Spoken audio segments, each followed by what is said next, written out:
एक भगवान का नाम, एक राम नाम, एक कृष्ण नाम, एक शिव नाम, एक जगतजननी जगदम्बा का नाम, एक आद्य शक्ति का नाम अपने भीतर में हो।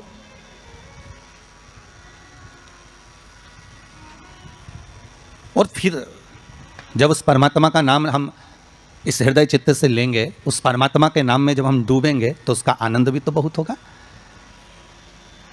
उसका एक लक्ष्य तत्व भी तो बहुत होगा।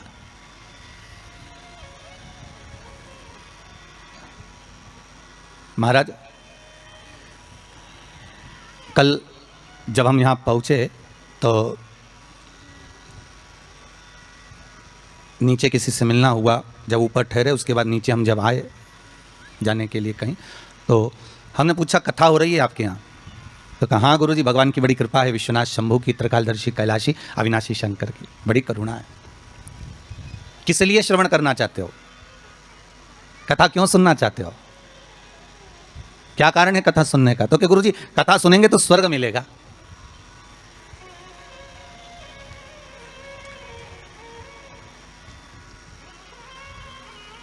पहले भी कथा में कहा, आज फिर कहते हैं, आप स्वर्ग जाएंगे ना जाएंगे इसका कोई गारंटी नहीं है।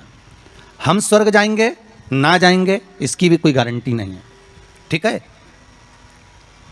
पर इतना विश्वास जरूर है कि आप अगर भगवान शंकर का अनुमोदन कर रहे हैं, आप शिव नाम की चर्चा कर रहे हैं, आप शंकर की कथा को श्रवण कर रहे हैं, आप शंकर की कथा में डूबे हुए हैं, आप आद्य शक्ति के नवरात्रे में शंकर का अनुमोदन कर रहे हैं, आप शिव अर्चना कर रहे हैं, आप शंकर का नाम जाप कर रहे हैं, आप शंकर का स्मरण कर रहे हैं, तो यह पक्का है कि आप बैकुंठ जाएंगे ना जाएंगे इसकी कोई गारंटी नहीं है। पर यह पक्का है कि आप अगर भगवान के नाम में डूबे रहे तो बैकुंठ अधिपति नारायण तुम्हारे पास जरूर आ जाएगा, यह पक्का है महाराज। आप जाएंगे ना जाएंगे उसके कोई बात नहीं है, पर भगवान स्वतः, नारायण स्वतः अपने पास आ जाए, इसका सुख है, इसका एक आनंद।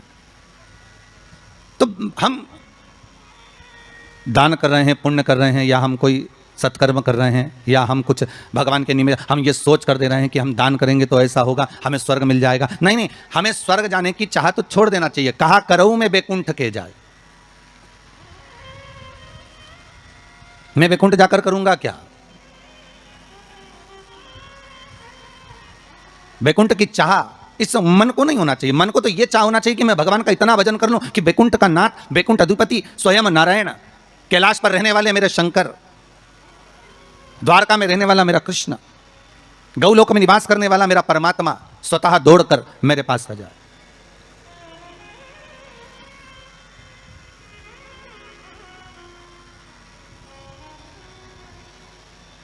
और उस परमात्मा को पाने के लिए महाराज केवल एक नाम का था। तो बैकुंठ आप जाएं या हम जाएं इसका कोई पक्का भरोसा या विश्वास नहीं, कोई ने लिख के भी नहीं दिया तुमको। और जो गए उनसे पूछ भी नहीं सकते कि तुम बैकुंठ में हो कि और कहीं हो, कि किसी ने फोन लगाया था गए हुए व्यक्ति को कि तुम कहाँ बैकुंठ में बैठे हो कि कहाँ हो, तो कोई बताने वाला भी नहीं है कि बैकुंठ गया कि नहीं गया, ये कुछ बोल भी नहीं सकते। पर एक बात और है महाराज, एक बात और अग्नि पुराण में कहा है कि किसी के प्राण छूटने के बाद अगर दुनिया के लोग जब उसको लेकर जा रहे हो, दुनिया के लोग उसको लेकर जाते समय दुनिया के लोग अगर बात कर रहे हो कि हाँ बहुत अच्छा था, सब भगवत भजन में डूबने वाला था, स्मरण करने वाला था, दान करने वाला था, पुण्य करने वाला था, सत्कर्म करने वाला था, भगवान की भक्ति में डूबने वाला था, अच्छा व्यक्ति था, तो अग्नि पुराण कहती है ये मान लो कि वो जीव ने बैकुंठ का भाग ग्रहण कर लिया, वो बैकुंठ चला गया। और अगर किसी के जाने के बाद लोग करें अरे अरे भैया अच्छा हुआ मर गया, बहुत प्राण खाता था, बहुत तकलीफ देता था, बहुत कष्ट देता था, बहुत परेशान करता था, बहुत दुख देता था, तो समझो कि हाँ भैया वो फिर नरक ही गया होगा, क्योंकि वो दुनिया को भी कष्ट देता है, वो दुनिया को भी कष्ट प्रदान कर रहा होता है।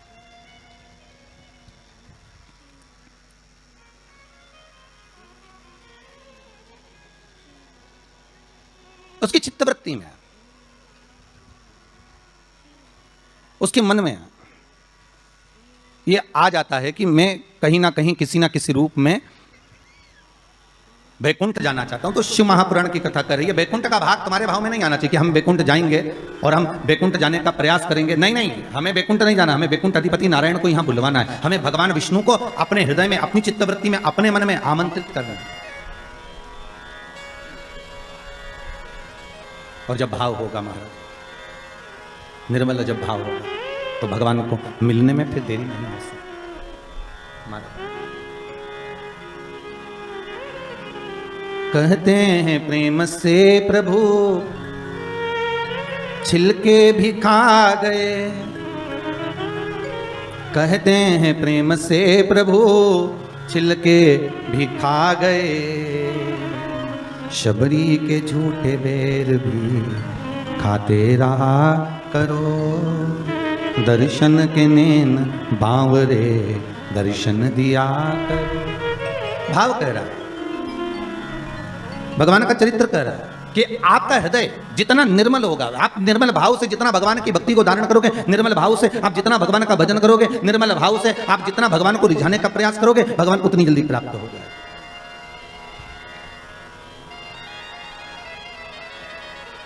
उतनी जल्दी।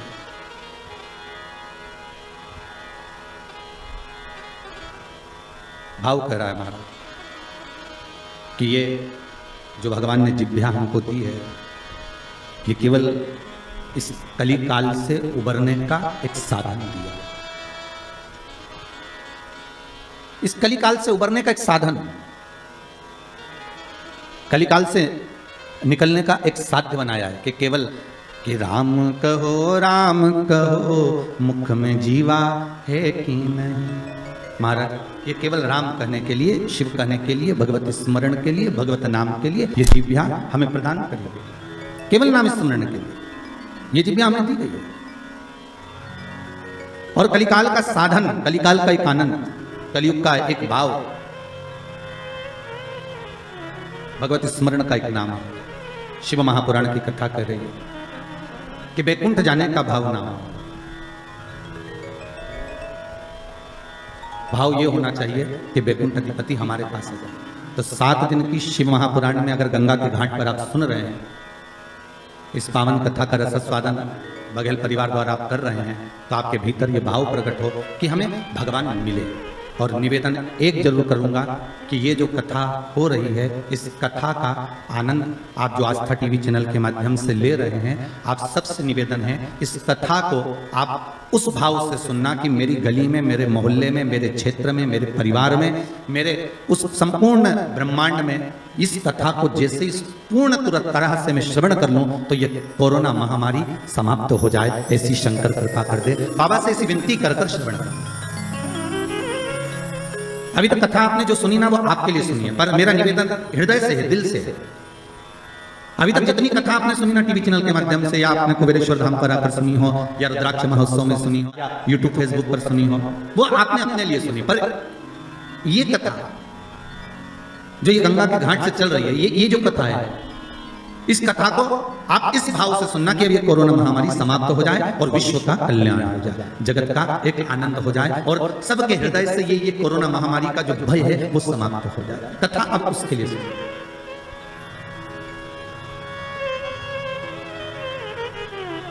एक बार आद्य शक्ति मां जगतजननी जगदम्बा दुर्गा भवानी भगवान शंकर के पास जाती हैं और भगवान शिव से मां जगतजननी दुर्गा भवानी ने एक बात कही कि प्रभु सुनिए,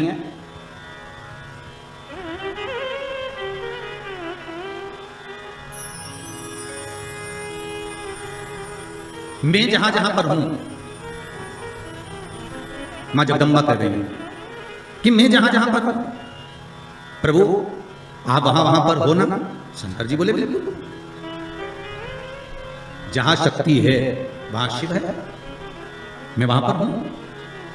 तो जगतजननी जगदम्बा के मुख से निकल गया प्रभु, फिर जहां पर शिव है वहां पर भी शक्ति है, जहां शंकर है वहां स्वयं आदि शक्ति जगदम्बा पार्वती, मैं वहीं पर हूं जहां पर। शंकर भगवान ने कहा सुन पार्वती, तू जहां पर है वहां पर शंकर है। मैं विश्वास रखकर इस वचन को निश्चित कर देता हूं कि जहां पार्वती है वहां शंकर है, वहां शिव है। पर पार्वती मैं ये नहीं कह सकता कि जहां शंकर है वहां पार्वती है। जहां पार्वती है वहां शिव है, ये पक्का है। जहां पार्वती है वहां शंकर है, ये निश्चित है, ये पक्का है। पर जहां शंकर सुता है, जहां शिव है वहां पार्वती हो, ये पक्का है। इसको मैं निश्चित नहीं कर सकता, इसको मैं पक्का नहीं कर सकता। पार्वती जी की आंखों से अश्रु बहने लगा। माता पार्वती के नयन अश्रु बह रहा है। और माता पार्वती के जब नयन अश्रु बह रहे हैं तो भगवान शिव ने पूछा क्या बात है पार्वती, हुआ क्या,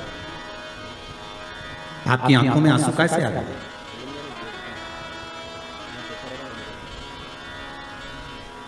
ये अश्रु क्यों आ रहा है, किस लिए?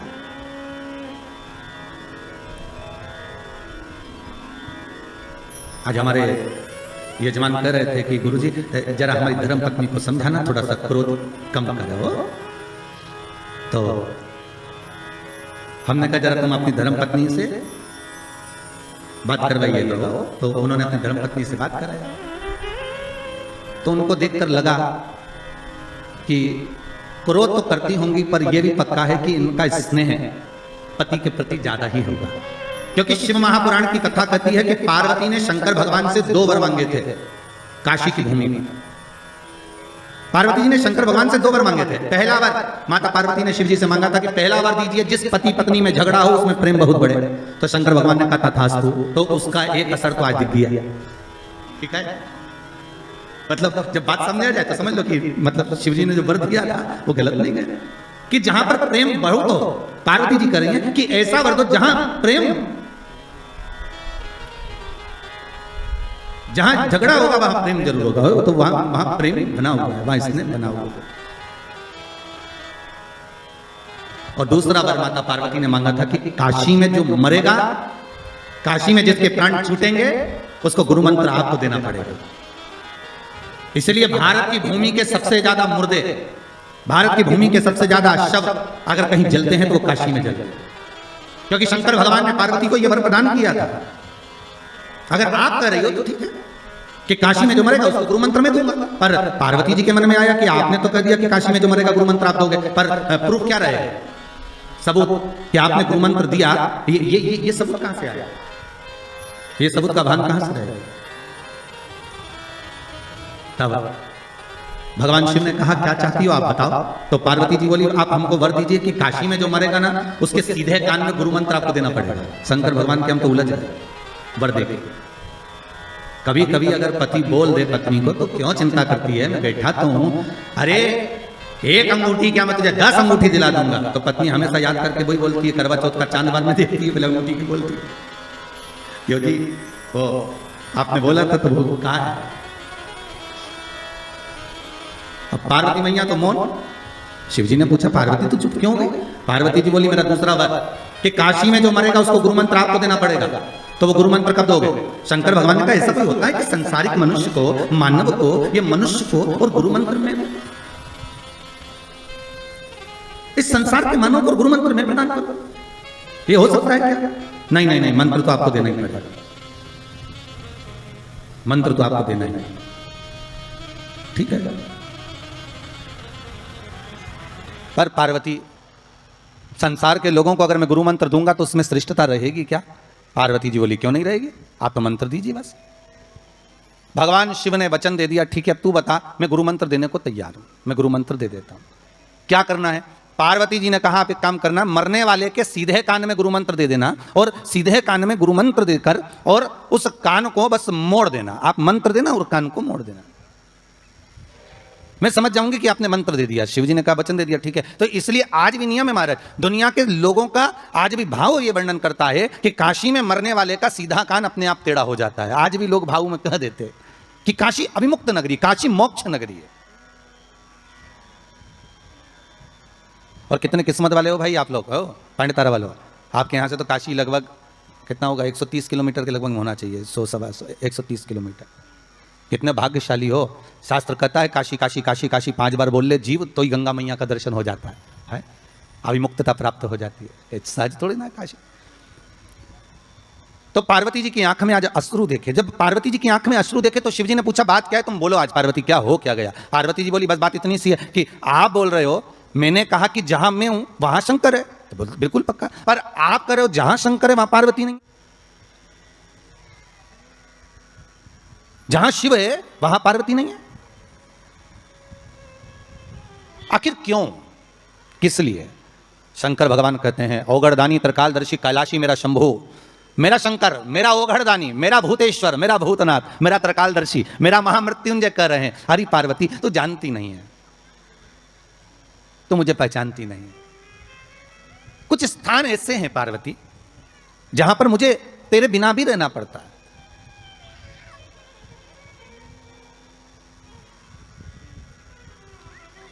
पार्वती जी ने हाथ जोड़कर निवेदन करा, प्रभु कोई एक स्थान ऐसा बता दो जहां शंकर हो और शंकर के साथ आद्य शक्ति पार्वती भी हो। जैसे आप कह रहे हो कि जहां पार्वती रहेगी वहां शिव रहेगा, पर जहां शिव है वहां पार्वती हो, तो कुछ एक स्थान ऐसा बताओ, वो स्थान हमको दे दीजिए। शंकर भगवान ने कहा वो स्थान है कुंभ, कलश। कौन सा स्थान? जम के बोलिए। कलश। कलश देखा है आप लोगों ने? कुंभ कलश। उस कलश में हे पार्वती, जहां शंकर है वहां तू भी विराजमान होगी, और केवल एक रूप में नहीं, सारी विद्याओं के रूप में तू उसमें संजू रहेगी। केवल एक कलश। आज नया संवत्सर है, नूतन वर्ष है। पूरे भारत की भूमि पर और मेरे भारत के जो मानव है जहां जहां निवास कर रहे हैं, विदेश में भी, पूरी भारत की भूमि पर आज के दिन लोग देवी जी की स्थापना करते हैं। तो क्या स्थापना में क्या रखते हैं? कलश रखते हैं ना। तो कलश किस लिए रखा जाता है? कलश का क्रम क्या है? अपन ने अभी तक कथाओं में बहुत सुना, शिव महापुराण में, कि दिए का महत्व क्या है। अपन ने सुना दही का महत्व क्या है, जल का महत्व क्या है। पूरी शिव महापुराण में अपने अलग अलग महत्व को जाना है। पर यह नवरात्रे में जो शिव महापुराण की कथा शुरू हो रही है, नवरात्रे में जो शिव महापुराण की कथा को हम श्रवण करने के लिए बैठे हैं, इसमें हमारा एक संशय और मिटना चाहिए कि भारत की भूमि पर जब मां आद्य शक्ति की स्थापना होती है, मां जगतजननी को जब विराजमान किया जाता है, या चैत्र नवरात्रे में, शरदीय नवरात्रे में, आषाढ़ी नवरात्रे में, आदिकादिक पौष नवरात्रि में हम शंकर की, हम जगतजननी जगदम्बा की जब स्थापना करते हैं, या हम नूतन घर का प्रवेश करते हैं, या गणेश जी की स्थापना करते हैं, या कोई दुकान को प्रवेश करते हैं, या कोई शुभ कार्य करने के लिए अग्रण्य होते हैं, तो हम कलश की स्थापना क्यों करते हैं? आज शिव महापुराण में शुरुआत में अपन शिव और पार्वती की यही संवाद को लेकर चलते हैं। आखिर कलश में ऐसा क्या है? कलश के अंदर आखिर ऐसा क्या विराजमान है कि 33 कोटि देवता उस कलश के अंदर आकर बैठ जाते हैं? महाराज,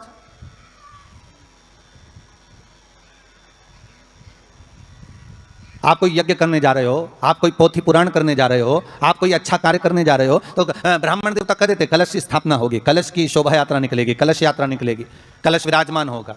और आज हर की पौड़ी पर, प्रयागराज में, या उज्जैनी में, नासिक में जो बड़े बड़े कुंभ के मेले होते, कुंभ का मतलब भी तो कलश से होता है। उसकी महत्वता क्यों है? उस कुंभ की, उस घड़े की महत्वता कहां से प्रकट हो गई? शिव महापुराण की कथा कहती है महाराज, भगवान औघड़दानी शंकर स्वयं आद्य शक्ति जगदम्बा से कहते हैं कि जगदम्बा तू क्या चाहती है बोल। तो जगतजननी जगदम्बा कहती है कि जहां मैं हूं वहां शंकर है। यह आपने कह दिया, पर जहां शंकर है वहां पार्वती का होना जरूरी है। उसके लिए सिद्ध करने के लिए एक स्थान ऐसा बनाया जाए जहां पर शंकर विराजमान है और शंकर के साथ पार्वती विराजमान है। तो शिव जी ने कहा, पार्वती उसके लिए मैं तुझे एक सुंदर कलश का निर्माण कर देता हूं। दुनिया का रचनाकार, दुनिया की रचना करने वाले महाराज, संपूर्ण ब्रह्मांड की रचना करने वाले, जिनको भगवान शिव ने स्वयं ब्रह्मदेव से कहा है कि ब्रह्मा जी तुम सृष्टि खंड को आगे बढ़ाइए, सृष्टि की रचना करिए। और आज ही के दिन, यही चैत्रीय प्रतिपदा के दिन, यही इसको कहते हैं नया संवत्सर, नया वर्ष। हिंदू धर्म में क्यों कहा जाता है? आज ही के दिन ब्रह्मा जी ने महाराज सृष्टि की रचना करना प्रारंभ करा था। आज ही के दिन भगवान शिव और ब्रह्मा का संवाद हुआ था। सीधे भगवान शंकर ब्रह्मदेव के पास जाकर बोले थे, हे ब्रह्मदेव आप सृष्टि की रचना करिए। तो ब्रह्मा जी ने पूछा था, सारे नक्षत्र आपने बनाए, सारे दिन आपने बनाए, सारी घड़ियां आपने बनाई, सारा पल आपने बनाया, मनुष्य की श्वास गिनती, काउंटिंग, अर्थात मनुष्य के शरीर की रोमावली, यह सब आपने निश्चित करी है। मनुष्य की कितनी धड़कन चलेगी, कितनी श्वास चलेगी, 21,600 श्वास जो मानव के शरीर से प्रतिदिन निकल रही है, 3.5 करोड़ रोमछिद्र जो मनुष्य के शरीर में बने हुए हैं, ये संपूर्ण बनाने वाले आप हो। एक एक घड़ी, एक एक पल, एक एक नक्षत्र, एक एक समय बनाने वाले आप हो। हर श्वास को बनाने वाले आप हो। तो आपसे मुझे कहना है कि एक निर्माण ब्रह्मदेव, आप ब्रह्मा जी करें, तो एक काम करो ना कि सृष्टि की रचना भी आप करो। भगवान ब्रह्मा ने शिव जी से कहा कि सृष्टि की रचना आप करिए।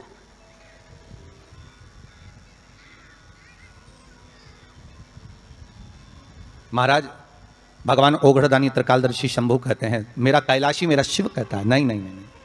ब्रह्मदेव, सृष्टि की रचना करने को तो हम कर दें, मना नहीं है, पर भगवान विष्णु की नाभि से आप प्रकट हुए हो।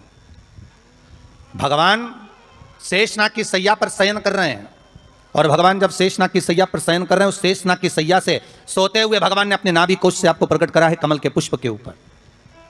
और आप भगवान की अंतः नाभि में, ब्रह्मदेव ना जाने हजारों वर्ष तक आप नाभि में प्रवेश करते गए, हजारों वर्ष तक आप नाभि के अंदर जाकर साधना करते रहे, और साधना करने के बाद भी आपको यह पता ना चल पाया कि आपका प्रागट बिंदु क्या रहा।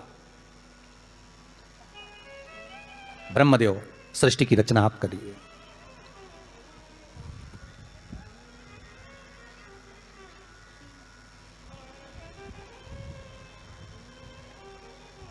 ब्रह्मा जी कह रहे हैं, नाथ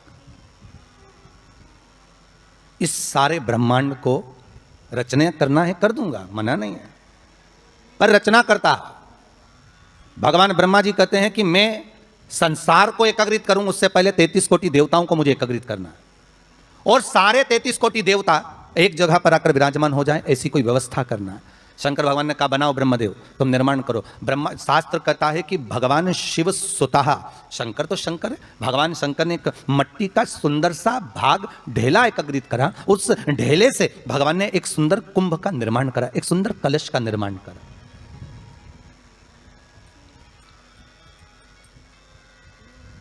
देखिए कितनी सुंदर कथा है। अगर आप लिंग पुराण में इस कथा को निकालोगे तो एक आनंद की अनुभूति और होगी। अगर किसी के मन में संशय हो कि यह कथा कहां से ली गई है, तो लिंग पुराण में से आप इसको निकालिए। उसमें वर्णन किया गया कि सफेद मट्टी का शिवलिंग, लाल मट्टी का शिवलिंग, पीली मट्टी का शिवलिंग, काली मट्टी का शिवलिंग, उस शिवलिंग के निर्माण के पहले जब भगवान का पूजन करने के लिए पात्र की जरूरत पड़ी, तो उस पात्र का निर्माण किसने करवाया था? और सबसे पहला पात्र निर्मित, सबसे पहला पात्र का निर्माण, ये तांबा, सोना, चांदी, पीतल, इनके पात्र तो बाद में बने साहब। सबसे पहला पात्र बना काय का था? जम के बोलिए जरा, काय का बना था? सबसे पहला पात्र था ये मिट्टी का। आज भी हिंदू धर्म में भले तुम्हारे घर में सोने के कलश हो, भले चांदी के कलश हो, भले तुम्हारे घर में पीतल और तांबे के पात्र रखे हो, पर आज भी अगर ब्राह्मण कहेंगे कि हमें कोई यज्ञ करना है, अनुष्ठान करना है, हमें ये स्थापना करना है, तो ब्राह्मण एक ही बात कहेंगे कि तांबा, पीतल, चांदी के हमें पात्र नहीं चाहिए। ब्राह्मण कहेगा हमें मिट्टी के कलश लाकर रखो, हमें मिट्टी के कलश चाहिए। और कितना बड़ा प्रमाण है जी, शास्त्र का प्रमाण देखिए कितना बड़ा है। आप किसी दूसरे घर में जा रहे हो, आप अपना घर छोड़कर और दूसरे मकान में जा रहे हो, और आपको लगा कि मैं इस घर में अब 15-20 दिन नहीं आऊंगा, 1 महीना नहीं आऊंगा, तो शिव महापुराण की कथा कितना सुंदर कहती है कि अगर आप जा रहे हो और आपको ऐसा भय लगता है कि इस मकान में कोई दूसरी प्रवेश ना करे, कोई दूसरा जीव ना आ जाए, इस मकान में कोई अंतरात्मा ना आए, इस मकान पर कोई टोना ना करे, इस मकान में कोई टोटका ना करे, इस मकान में कोई जादू ना करे, तो उसके लिए शिव महापुराण की लिंग पुराण वर्णन करती है कि मात्र एक मट्टी का कलश, उस मट्टी के कलश में एक महाराज थोड़ा सा धान भरकर, उसमें एक सिक्का, 1 रुपया उसके अंदर डालकर, और एक बेलपत्र उसके अंदर डालकर, उसको उसके एक दिए से या प्लेट से या नरियल से उसको रखकर एक स्थान में ईशान के अंतर्गत उसको रखकर चले जाइए। उस मकान में ना तो कोई भीतर प्रवेश कर सकता है, उस मकान में ना कोई टोना कर सकता है, उस मकान में ना कोई टोटका कर सकता है, उस मकान में ना किसी की नजर लगती है। और वो पात्र कोई दूसरा नहीं होना, वो पात्र होना चाहिए मट्टी का कलश। मट्टी के कलश की बड़ी महत्वता है। अब तो थोड़ा सा महाराज हो गया कि लोग हम मट्टी का कलश अगर तुम दोगे भी तो ब्राह्मण क्या काम में लेगा, तो ब्राह्मण जन कह देते हैं थोड़ा तांबे के 4 कलश लेकर आइए हो, तुम जरा स्टील के 5 कलश लेकर आइए, आप तुम तांबे के या ये बर्तन लेकर आइए। पहले इसका प्रमाण नहीं था, पहले प्रमाण था केवल मट्टी का कलश। स्थापना जो थी वो मट्टी का कलश, विराजमानता थी मट्टी का कलश, जिसका निर्माण स्वयं भगवान शिव शंकर, भगवान शंभु, भगवान त्रिकालदर्शी कैलाशी स्वयं लिंग पुराण के अंतर्गत शास्त्र वर्णन करता है कि जिसमें सुंदर शिवलिंग की स्थापना करी गई। शिवलिंग का निर्माण करने के लिए भगवान ने, और स्कंद पुराण में भी आता है यही बात, शिव महापुराण में भी आती है, और आपको पहले भी कथा में कहा कि ब्राह्मण सफेद मट्टी का शिवलिंग बना, पहले भी कथा में कहा, आज फिर कह रहा है। क्षत्रिय लाल मट्टी का शिवलिंग बना, वैश्य पीली मट्टी का शिवलिंग बना, शूद्र काली मिट्टी का शिवलिंग का निर्माण।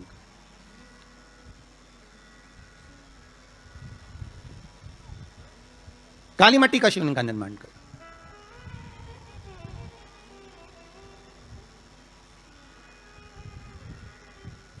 एक बहुत अच्छी बात कहें, अगर आप लोगों को अच्छा लगे तो अपनी ज़िंदगी में उतारना, ना अच्छा लगे तो उसको छोड़ देना, ठीक है। जितने लोग भी कथा सुन रहे हो बहुत ध्यान देना।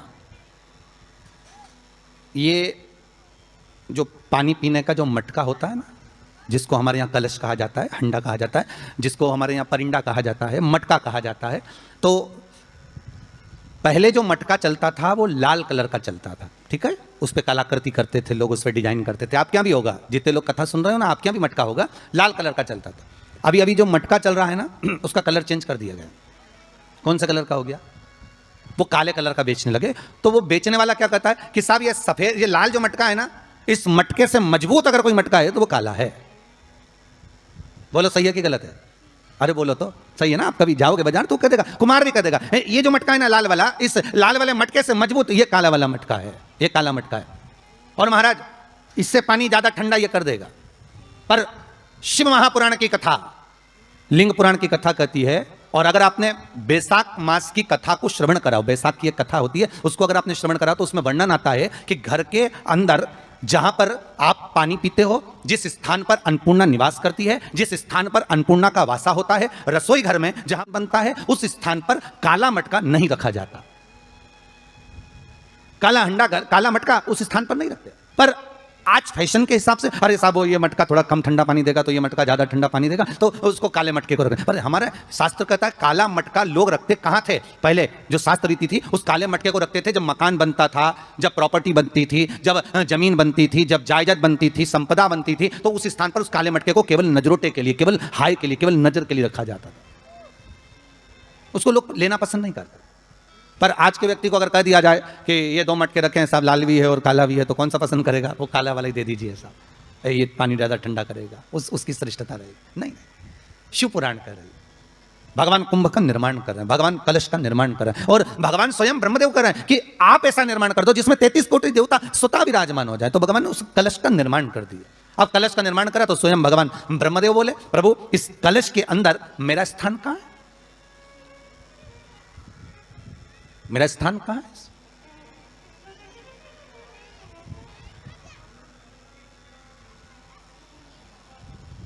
बहुत ध्यान देना महाराज। कलश का जो मुख होता है, उस मुख पर भगवान विष्णु का स्थान होता है। किसका स्थान है? भगवान विष्णु का।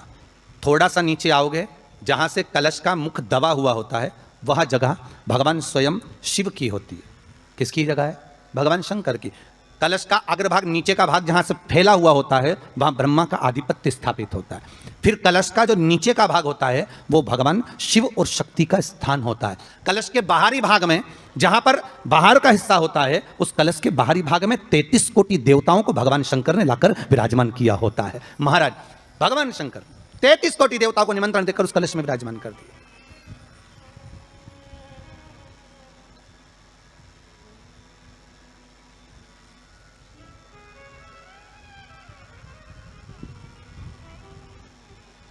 कितना सुंदर लिखा है देवी भागवत के अंदर कि जहां कलश की स्थापना होती है, उस जगह पर किसी देवताओं को बुलाने की जरूरत नहीं होती। 33 कोटि देवता उस जगह पर स्वतः विराजमान हो जाते हैं। स्वयं 33 कोटि देवता स्वयं वहां विराजमान। और कितनी महत्वता कलश की महाराज।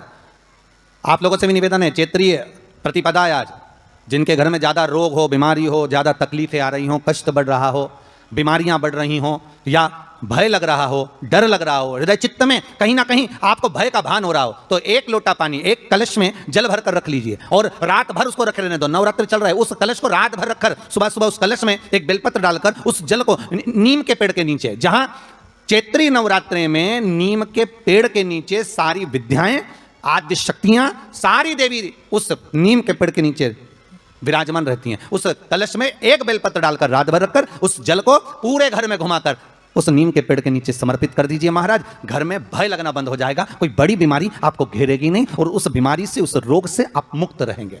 उस बीमारी से, उस रोग से आप मुक्त पाएंगे, वो बीमारी आपको घेर नहीं। कलश का इस भगवान निर्मित कर दिया। ये कलश मेरा प्रतिबिंब। अब कलश मेरा प्रतिबिंब है ये तो कहा, पर भगवान शिव के पास में आकर स्वयं कामदेव की धर्म पत्नी रति रो पड़ी, आंखों से आंसू बह रहा है। कामदेव की धर्मपत्नी रति रो रही है। शिवजी अपनी साधना में लीन थे। भगवान शंकर नेत्र बंद करके शिव आनंद में विराजमान थे। नेत्र बंद बाबा। शिवजी ने पूछा, बोलो रति, आप और यहां जब आपका पति जलकर भस्म हुआ तो हमने वर दिया था आपके पति को कि ये भगवान कृष्ण का पुत्र बनकर मिलेगा आपको, फिर क्यों आप यहां पर आई हो? क्या हो गया ऐसा? क्या चाहती हो आप? फिर आने का कारण क्या है आपका? किस लिए पधारी हो आप? महाराज, मेरा पति जो जलकर भस्म हुआ था, उसके भस्म होने पर मेरे ऊपर भी केस लगाया। तो भाई केस तुम्हारे ऊपर किसने लगा दिया? ऐसा क्या हो गया कि तुम यहां मेरे पास नहीं? प्रभु, बात इतनी सी है कि मेरा पति जब आपके नेत्रों की ज्वाला द्वारा जलकर भस्म हो रहा था, उस समय पर वो आम के पेड़ पर बैठा हुआ था। कौन से पल्लव थे? आम के पल्लव, आम के डालियों में, आम के पल्लव में मेरा पति छुपा हुआ। तो फिर क्या चाहती है? भगवान से मां रति कह रही है, दिक्कत केवल इतनी सी है कि मेरा पति जलकर भस्म हुआ, वो आपने वर दे दिया कि वो कृष्ण के पुत्र बनकर हमें मिल जाएंगे। वो हम मान रहे हैं, सब जानते हैं हम, ठीक है। पर दिक्कत इतनी सी है कि जिस आम के पेड़ पर मेरा पति बैठा हुआ था, उसके चक्कर में वो आम का पेड़ भी जला। तो वो आम का पेड़ जो जला, उसने मुझसे कहा है कि पति का तो उद्धार हो गया, पर हमारा उद्धार कैसे? अब देखिए, कई लोग कहते हैं प्रश्न करने वाले पीछे नहीं हटते महाराज, बहुत प्रश्न करते हैं और प्रश्न कर पूछते हैं, गुरुजी ये कलश के ऊपर आम के पत्ते क्यों लगते हैं? उसका उत्तर है, ध्यान दीजिए। प्रश्न बहुत है तो उसके उत्तर भी बहुत है, बस उसको समझने वाला चाहिए। और आप लोगों को तो आज बहुत बहुत भगवान ने कृपा करी है, जो आप पहले दिन ही कलश स्थापना होती है और पहले दिन ही आपको ये ज्ञान हो जाए कि बच्चे पूछे कि कलश क्यों रखा जाता है, कलश के ऊपर आम के पत्ते क्यों लगाए जाते हैं, कलश के ऊपर नारियल क्यों रखा जाता है, कलश के ऊपर 9 बार मोली क्यों बांधी जाती है? मोली मतलब अच्छा नाड़ा, 9 बार क्यों लपेटा जाता है नारियल के ऊपर, कलश के ऊपर जब रखते हैं? कलश के ऊपर जब जब श्रीफल रखाता है, नारियल रखाता है, तो उस पर 5 बार 7 बार मोली नहीं लपेटी जाएगी, तो 9 ही बार लपेटी जाएगी। 5 या 7 बार लपेटते हैं तो कहते हैं कि लक्ष्मी की छिन्नता होती है, और वो 9 बार लपेटी जाती है तो भरपूर लक्ष्मी का भंडार भरती है। क्यों कहते हैं उसे? महाराज, आम के पल्लव, तो मैं केवल आपसे इतना सा निवेदन करना चाहती हूँ, आपसे केवल इतना कहना चाहती हूँ कि प्रभु मेरे मन का संशय मिटा दीजिए, और जो आम का वृक्ष मेरे पति के साथ जलकर भस्म हुआ है, उसकी विनती को आप स्वीकार कर लीजिए। आप उसके लिए भी कुछ कृपा कर दीजिए।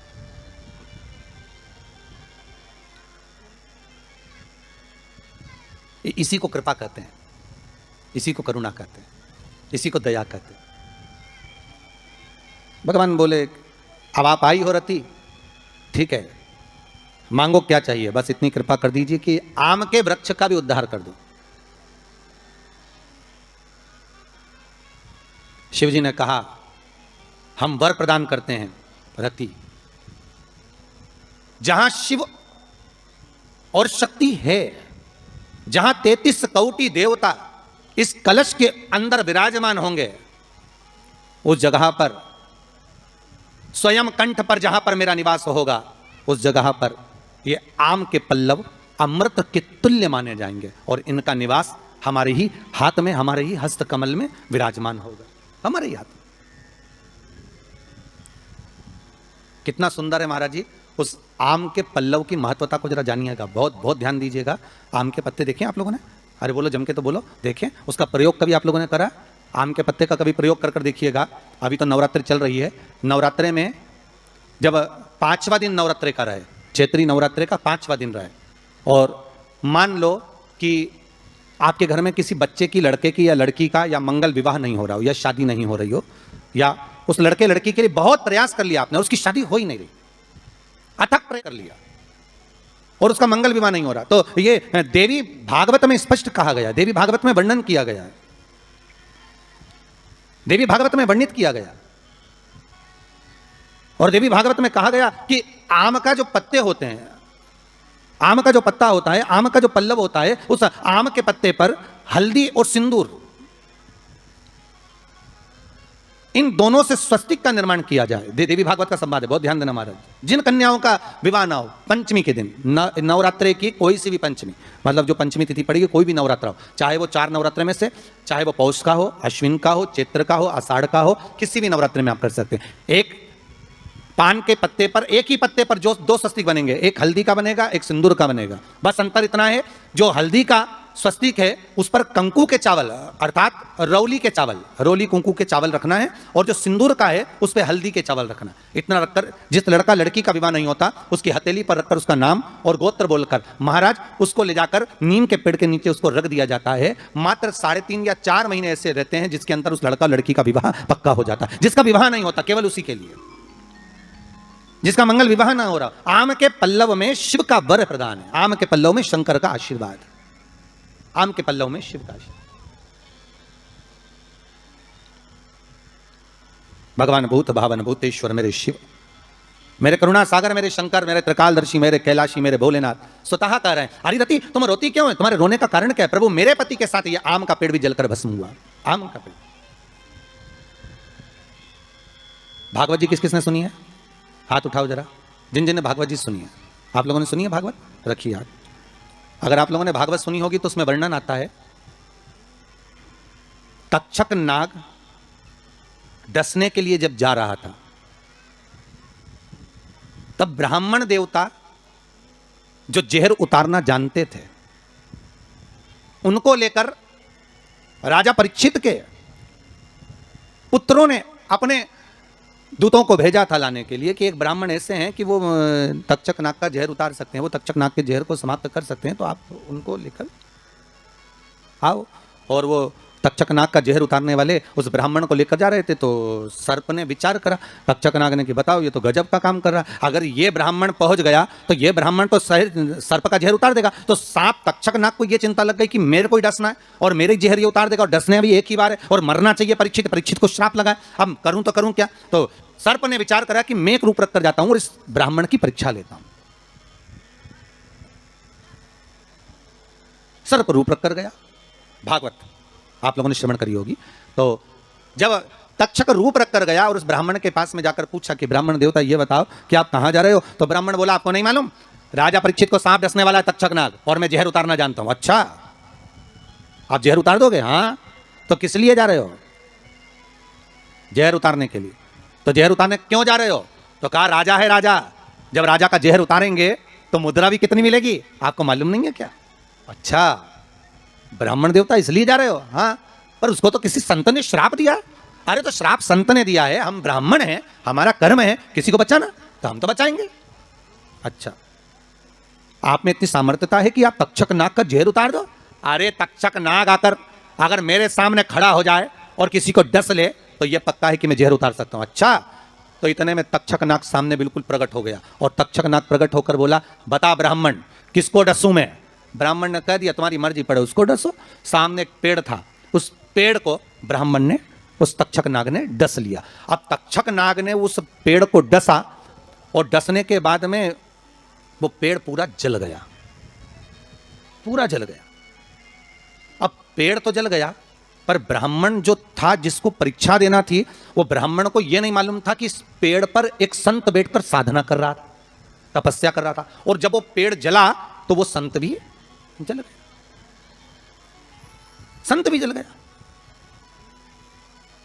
अब जब संत जल गया, ब्राह्मण ने हाहाकार की आवाज जब सुनी तो आंखों में जल भर गया। आखिर हुआ क्या? ये संत जल कैसे गया?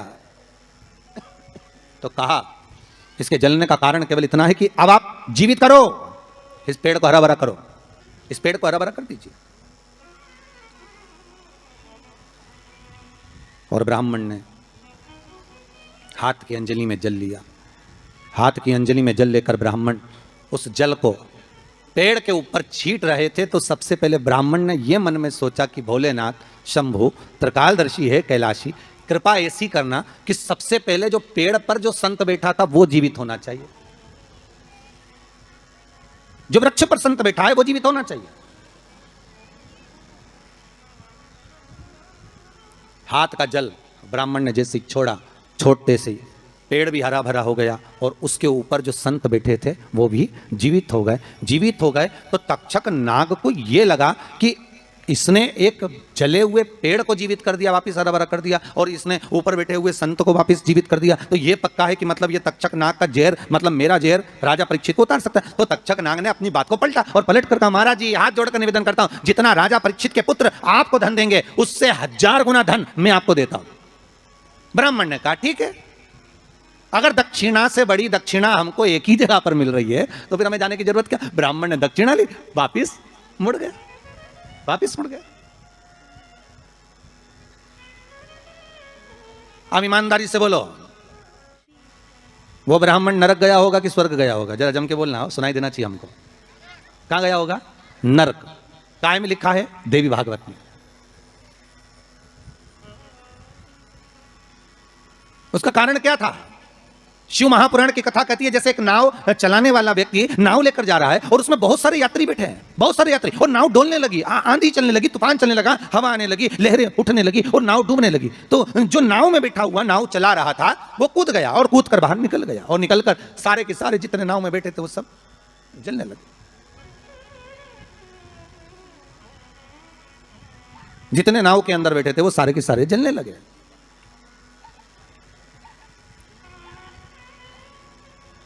जब वो सारे के सारे पानी में डूबने लगे और पानी में नाव में जाकर सबकी सब जब डूब रहे हैं, सब मर गए। सारे के सारे जो नाव में बैठे थे, जो तैरना जानते थे, वो बाहर निकल गए, बाकी के सब डूब गए। नाव चलाने वाला जब उसके प्राण छूटे तो उसको एक नरक नहीं मिला, कम से कम 94 नरकों में वो नाव चलाने वाला गिरा। शिव महापुराण की कथा कहती। तो उस नाव चलाने वाले ने भगवान से पूछा कि मुझे इतने सारे नरक क्यों दे रहे हो? मैंने तो लोगों को गंगा से पार उतारा, मैंने तो रोज गंगा का जल पिया, मैंने तो रोज गंगा का स्मरण किया, मैं तो रोज भगवान का दर्शन करता था, मैं रोज गंगा से पार उतरता था, दुनिया के लोगों को मैं पार उतारने का काम करता था। तो भगवान ने कहा गलती केवल तुमने एक कर दी, तुमने अपने प्राण बचाए।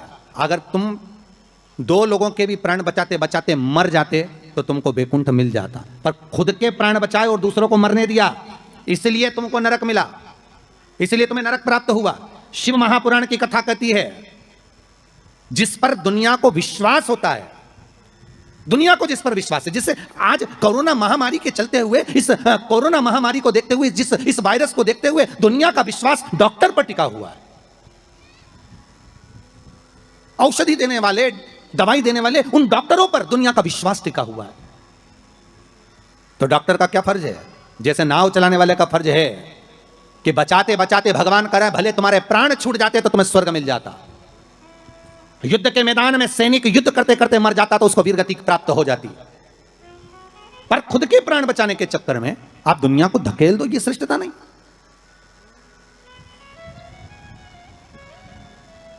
ये इसमें श्रेष्ठता नहीं। जब तक उस शरीर में प्राण है, जब तक उस शरीर में श्वास है, डॉक्टर भी अपनी जान झोंक दे कि कैसे भी मुझे इसको बचाना है, चाहे कुछ भी हो जाए, इसके प्राण बचना चाहिए। फिर धन मूल नहीं है, फिर संपदा मूल नहीं, फिर सत्ता मूल नहीं है।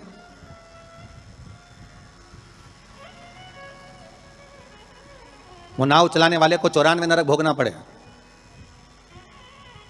जिस ब्राह्मण ने दक्षिणा ज्यादा लेकर राजा परीक्षित को नहीं बचाया, चले गए। जब भगवान ने विद्या दी है, भगवान ने ज्ञान दिया है, भगवान ने विवेक दिया है और तुमको उस लायक बनाया है कि आप 4 लोगों को पढ़ा सकते हो, आप 4 लोगों को आगे बढ़ा सकते हो, आप इसका सम्मान कर सकते हो, आप इसको अग्रण्यता प्रदान कर सकते हो, आप इसको विवेकता दे सकते हो, और आप उस विवेकता को ना देते हुए अगर आप अपने उस वैभव को छुपा रहे हो और उससे वंचित कर रहे हो दुनिया को, तो फिर भगवान छोड़ने वाला नहीं है, नरक भोगना।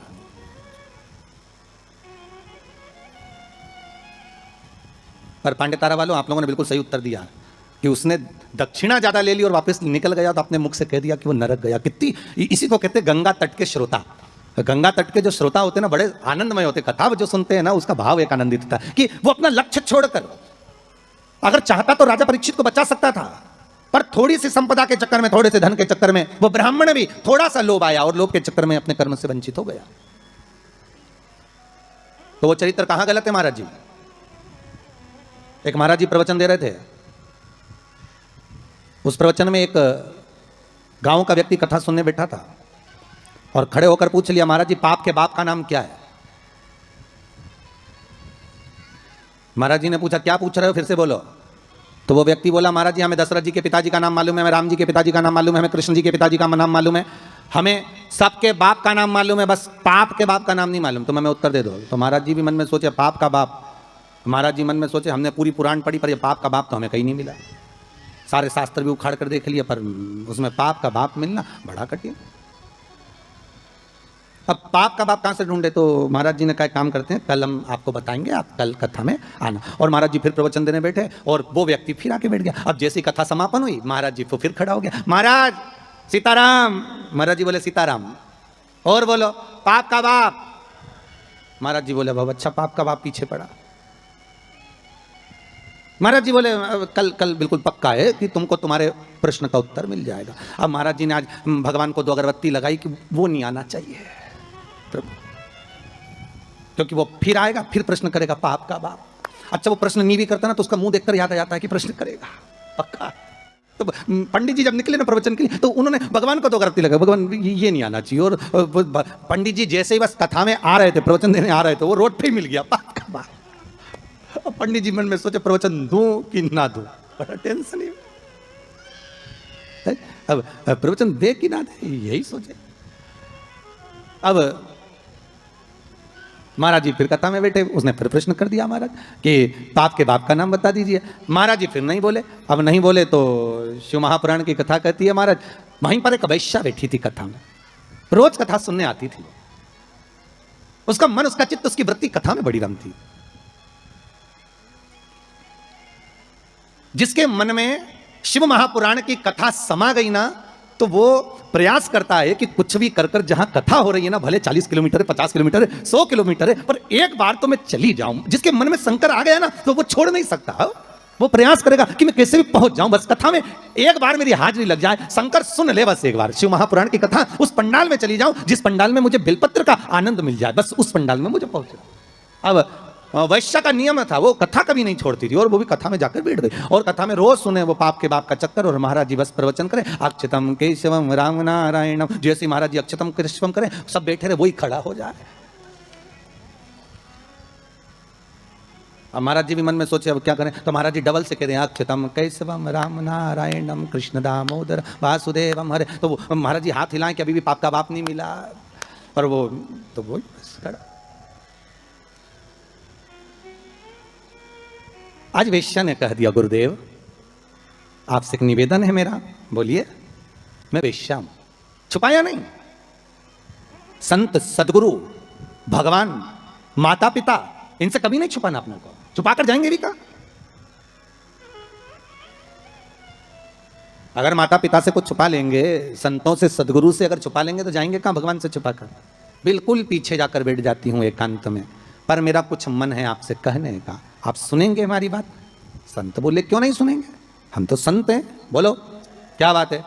आप जब सुबह सुबह मंदिर जाते हो ना गुरुदेव, तो बीच में मेरा वेश्यालय पड़ता है। 2 मिनट के लिए आप पांव रख देंगे ना मेरे वेश्यालय में, मेरी जिंदगी सार्थक हो जाएगी। संत बोले हम और वेश्या के घर कभी नहीं आ सकते। वेश्या कहती आज तक कोई गुरु मेरे वेश्यालय में नहीं आया, केवल चरण रखना, चले जाना गुरुदेव। गुरुजी बोले राम राम राम सीताराम, हम नहीं आएंगे। गुरुजी चले गए कहते हुए। वैश्या घर के बाहर रंगोली मांगोली डालकर वेश्यालय के बाहर बैठी।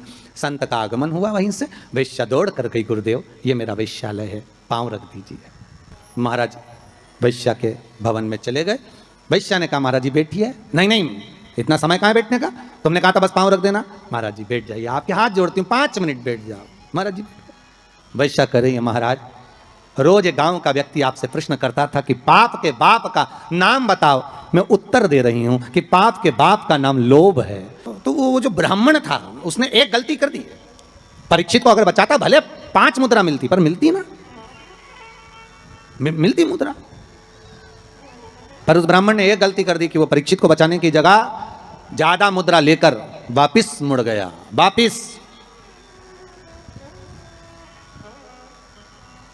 जहां से ब्राह्मण वापस मुड़ा था, आज भी अगर आप सुखताल जाएं, जहां सुखदेव जी महाराज ने राजा परीक्षित को कथा सुनाई थी, तक्षक नाग जहां आया था इस ब्राह्मण की परीक्षा लेने के लिए, और ब्राह्मण जहां से वापस मुड़ा उस गांव का नाम है मोड़ना। आज भी उस गांव का नाम मोड़ना, वहां से मुड़ गया था वापस ब्राह्मण, वापस चला गया।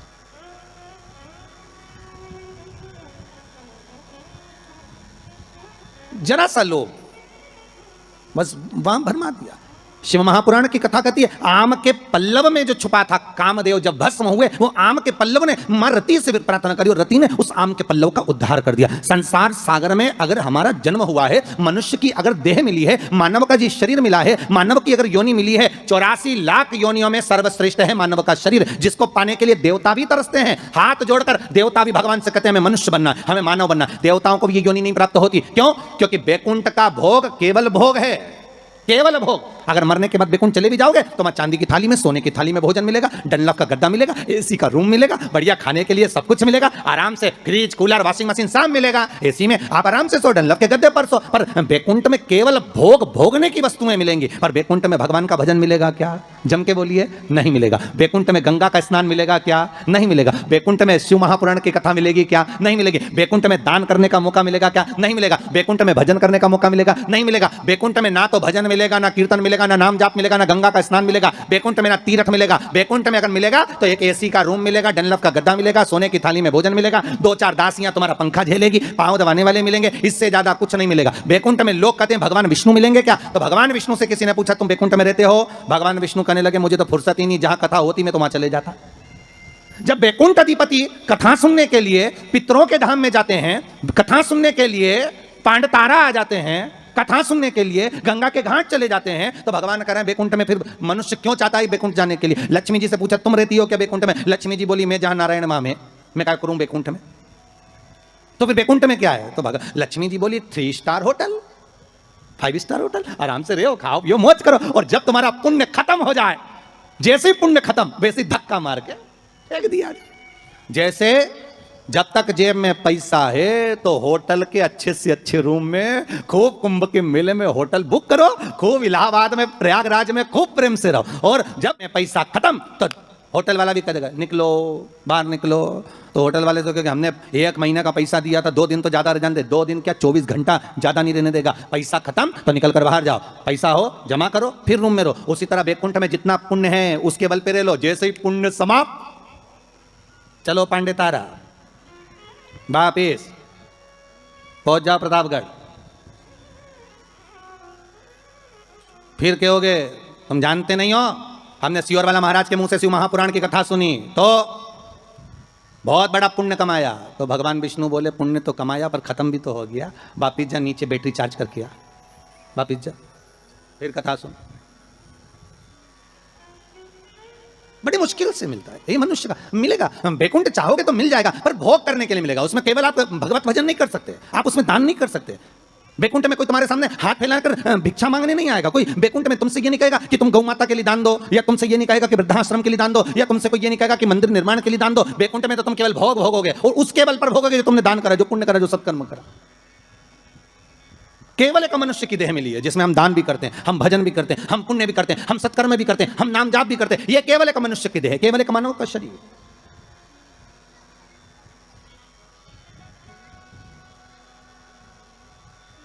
इसके सिवाय कहीं सुख नहीं। 84 लाख योनियों में श्रेष्ठ योनि मानव की, और उसको हम गंवा दे महाराज तो वो बेकार। आम के पल्लव के लिए रति आकर कहती है। संसार वासियों से हमारा यही निवेदन है कि आप किसी के लिए कुछ नहीं कर सकते तो कम से कम फोन लगाकर इतना तो कह सकते हो, कथा आ रही है, टीवी चैनल पर चल रही है, 4 बजे से 7 बजे तक चल रही है, जरूर सुनना। कोरोना महामारी चल रही है, कम से कम कथा सुनकर इस हृदय को विल पावर मजबूत होगा, कथा सुनकर अपने को एनर्जी प्राप्त होगी, कथा सुनकर हम आद्य शक्ति जगदम्बा का आराधना कर सकते हैं, कथा को सुनकर ये नवरात्रि में शंकर की कथा का अनुमोदन कर कर इस कोरोना महामारी से लड़ सकते हैं, इसको भगा सकते हैं। क्योंकि अपने भीतर का पावर प्रबल होना चाहिए। आधे से ज्यादा लोग हॉस्पिटल में इसलिए मर रहे हैं क्योंकि उनको भय लग रहा है, कोरोना लग गया, कोरोना लग गया। बेचारा अच्छा भी हो गया तो भी मर जा रहा।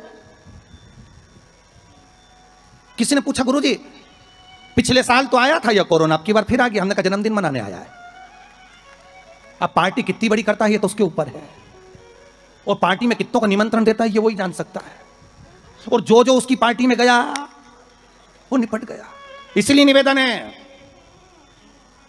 अभी जन्मदिन पार्टी में बिल्कुल मत जाना कोरोना की, अर्थात सोशल डिस्टेंसिंग बनाकर रखो। और आपसे भी निवेदन है जितने लोग कथा में सुनने आ रहे हो ना, कम से कम दूरी बनाकर रखना, या फिर एक लकड़ी लेके चलो इतनी बड़ी सटैया, नपती करो यहाँ से यहाँ से यहाँ से यहाँ से, जो पास में बैठा मिले तो बिल्कुल अरे कितना बड़ा जगह दिया है? कितनी बड़ी जगह है, आराम से तुम लोग तो बढ़िया चकाचक, तुम्हारी मर्जी पड़े तो एक एक पलंग भी लिया, तुम तो नहीं सोई, तुम कथा सुनो। इतनी बड़ी जगह, उसमें भी इतनी बड़ी जगह होने के बाद कई माताओं की आदत रहती पर बैठे की वहीं खसक के लाए, यहीं बैठ जा, अरे बैठ जा।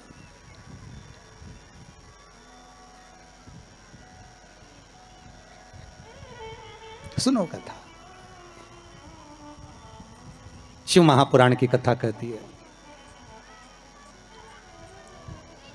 उस कलश पर आम के पल्लव शिव का वर है। किसका वर है ये? शंकर।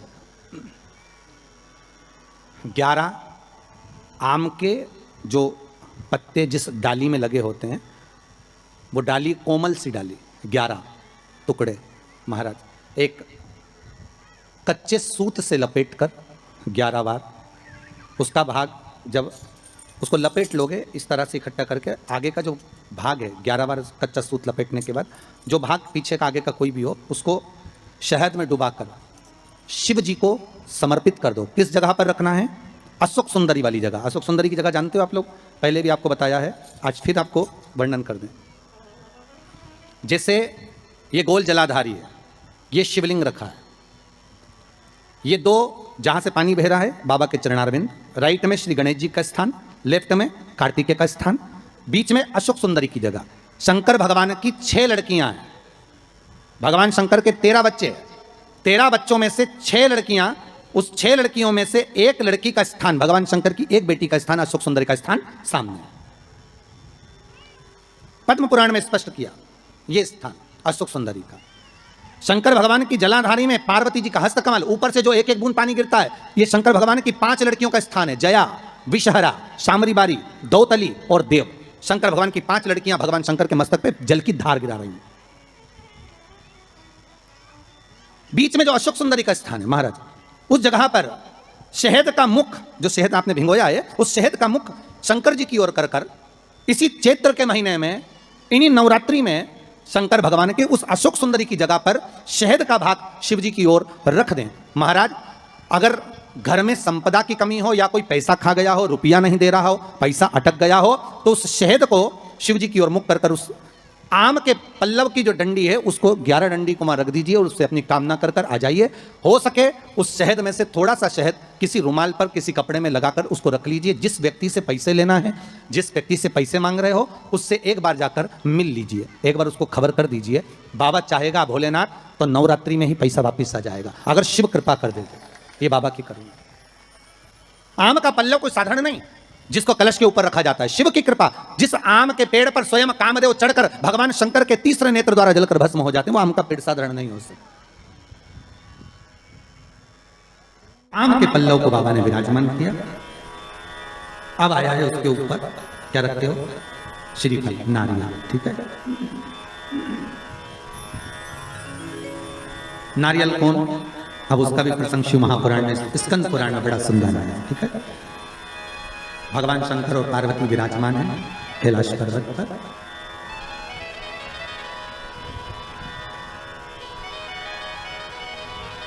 भगवान शिव के मन में बात आई। शंकर भगवान ने मां पार्वती जी से कहा, हे जगतधात्री। हाँ प्रभु बोलिए, सुनो।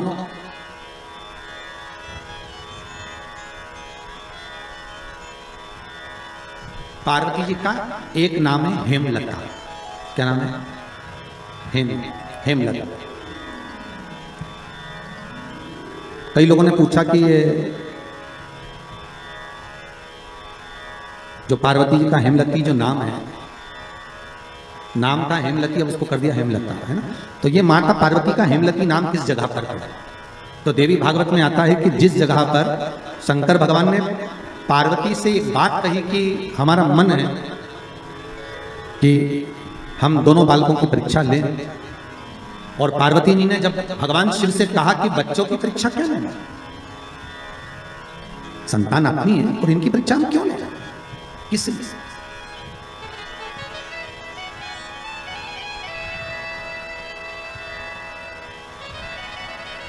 मां पार्वती का जो नाम है हेमलती, हेमलता, इसका कारण केवल इतना था कि ये अपने पति को भी ज्ञान दे देती थी। कई बार इन्होंने समझाया इस शिव जी को कि आप ये ना करिए, आप मत करो परीक्षा, मत करो। शिव तो शिव है। बुला लिया कार्तिकेय को, गणेश जी को बुलाकर कहा, बुलाकर बोले जो पृथ्वी की परिक्रमा पहले कर कर आए वो प्रथम गिनती में पूजा जाएगा, प्रथम भाग उसको खूब जीतना। ठीक है, जाओ परिक्रमा कर कर आओ। अब गणेश जी महाराज बैठ गए चूहे पर, कार्तिकेय बैठ गए मोर पर। अब कार्तिकेय घर के बड़े थे, उनको ये बात ध्यान नहीं थी, उनको ये बात का ज्ञान था। तो कार्तिकेय जी ने कहा अगर माता पिता का कहना नहीं मानेंगे तो अच्छा नहीं लगेगा। तो कार्तिकेय जी तुरंत मोर पर चढ़कर और परिक्रमा करने निकल गए। अब गणेश जी तो चूहे को बुलाए, फिर चूहा भग गया, फिर पकड़ के लाए, फिर चूहा भग गया।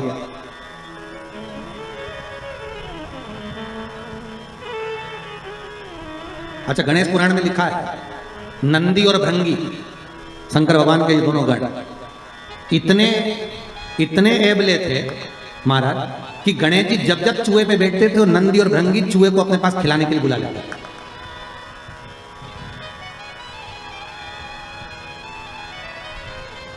इनकी आदत थी दोनों की। अब जैसे ही परिक्रमा की बारी आई तो गणेश जी चूहे को बुलाए और नंदी भृंगी चूहे के सामने थोड़ा सा सामान डाले। बड़ी तकलीफ। गणेश जी को लगा कि आखिर कारण क्या है। तो गणेश जी ने देख लिया कि ये नंदी भृंगी ने करी है, तो नंदी भृंगी को देखकर कह दिया आप नंदीश्वर, ये अच्छी बात नहीं है, आप मेरा चूहा बार बार बुला लेते हो, तो तुम ले जाओ चूहे को, जा। अब उन्होंने चूहे पर बैठ गए। बैठकर जैसे चले शंकर जी के पास में तो शिव जी को प्रणाम कर कर कहा पिताजी परिक्रमा करने जा रहा हूं। शंकर बोले जा। अब इनको क्या मालूम था कि यहीं लगा लेगा।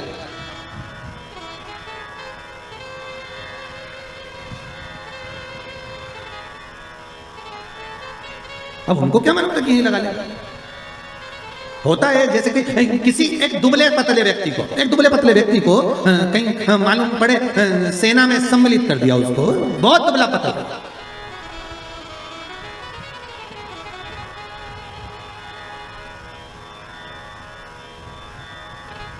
और उससे कहा जाए तो अफगानिस्तान की ओर से लड़ेगा, ले ये गोला बम का और ले जाए। और उसने कहा मेरे में इतना जुनून है कि मैं पूरे देश को उड़ा दूंगा और अफगानिस्तान को जिता दूंगा। मालूम पड़े उसको भेज दिया और इतना बड़ा बम देके भेजा। और मालूम पड़े जैसे ये बॉर्डर पे पहुंचा और तेजी से हवा चल गई तो घूम गया। मालूम पड़े वही उठाकर अफगानिस्तान पर फेंक दिया। अब जिस सेना से लड़ रहा था उसी सेना को निपटा दिया। अब सोचने में सब पड़ गए कि क्यों रे तुझे लड़ने के लिए वहां भेजा था, बम फेंकना था वहां, तो क्या गलती मेरी थोड़ी ना, बम तुम्हें वहीं के लिए लेकर गया था पर हवा गलत चल गई, उसने उड़ाकर मुंह इधर कर दिया तो बम इधर चल गया। गणेश जी से पूछा कि तुमको भेजा था कि तुम पृथ्वी की परिक्रमा करने जाओ, तो तुम ये क्या कर रहे हो। गणेश जी बोले पिताजी शांत रहिए और परिक्रमा लगाने दीजिए। और परिक्रमा लगाई गणेश जी महाराज ने, एक नहीं 3, और 3 परिक्रमा लगा के सामने खड़े हो गए। पिताजी वर दीजिए। पिताजी ने पूछा काय का वर। पृथ्वी की परिक्रमा करके आया। शंकर भगवान बोले बता, मेरे आजू बाजू घूम लिया और पृथ्वी की परिक्रमा कर लिया।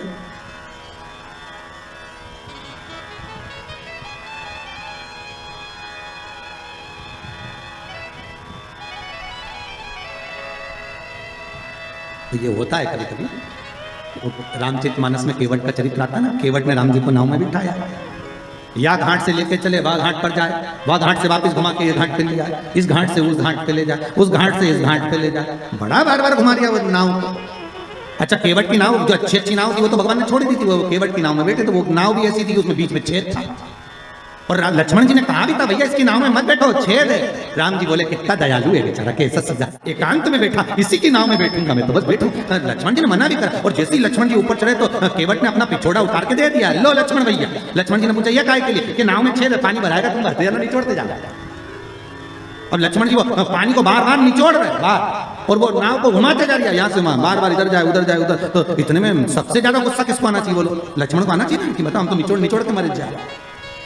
लक्ष्मण जी को जो क्रोध आया तो उन्होंने राम जी को देखा और राम जी लक्ष्मण जी की बात को जान गए। तो राम जी लक्ष्मण जी की बात को जानकर उन्होंने केवट से कहा केवट जी प्रभु, ये घाट से वो घाट, वो घाट से ये घाट 10 चक्कर लगा दिए, हम थक गए, पार क्यों नहीं उतारता।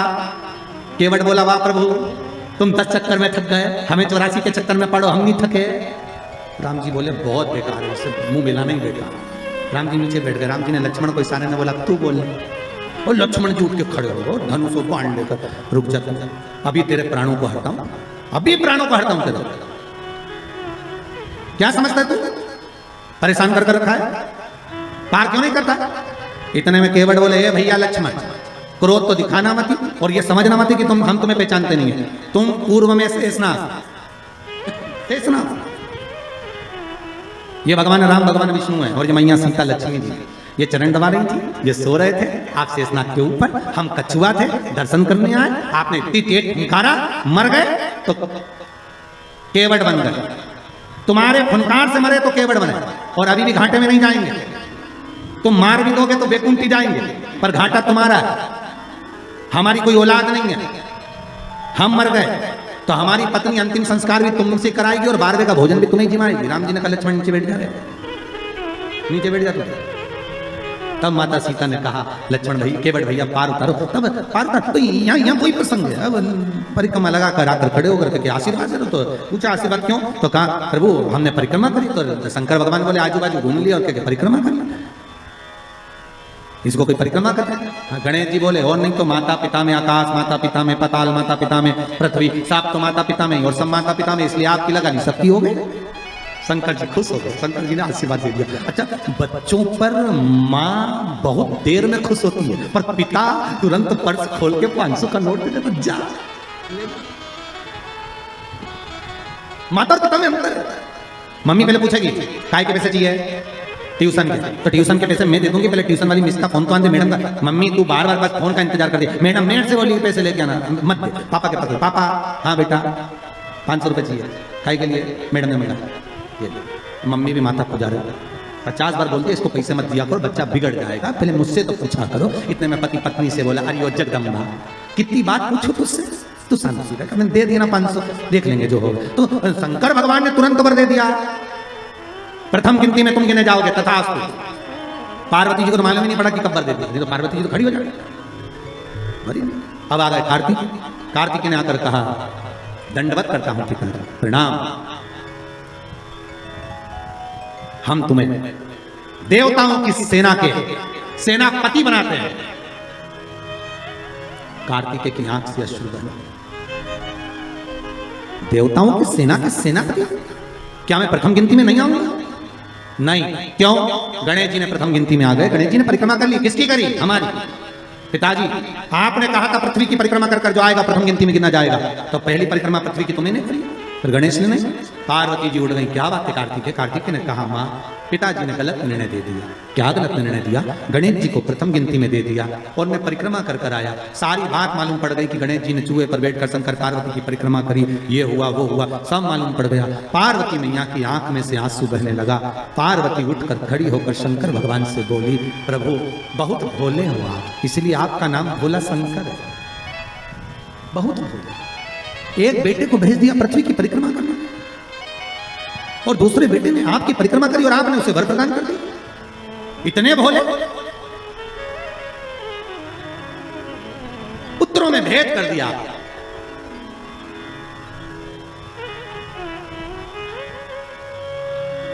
पिता भले कह देता है, बाप कह देता है मेरा बड़ा बेटा थोड़ा समझदार है, मेरा छोटा बेटा ऐसा है, मेरा मंझला बेटा ऐसा है, पिता कह देगा। पर मां हमेशा कह देगी नहीं नहीं, मैंने बराबर का दूध पिलाया है, मेरे 4 बेटे 5 बेटे 6 बेटे 7 बेटे 3 बेटे 2 बेटे मेरे सब बराबर। ये माता का शब्द है। मां कभी अपने बच्चों में भेद नहीं।